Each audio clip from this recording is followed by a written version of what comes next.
আসসালামু আলাইকুম গাইস, এই দেখেন আমরা আজকে নতুন একটা ফ্যাক্টরিতে কাজে আইছি। এটা হলো সার ফ্যাক্টরি।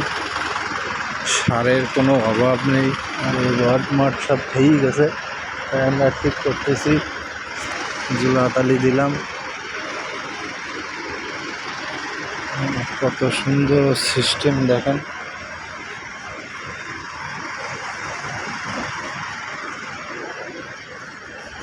এই যে মাটির নিচেও মনে করেন এনে রুম আছে, সার এর ভিতরে ঢুকে বেরোয় এই মেশিন দিয়ে এমনি সার আর সার।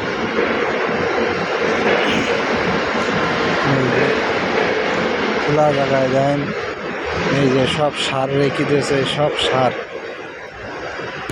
এই সার সার আর সার, এই যে সার, এই দেশে সার বানাই সব মেশিন। কত সুন্দর সিস্টেম, ওই ভিতরে আছে এরকম বহুত বিশাল বড় ফ্যাক্টরি, সার আর সার শুধু।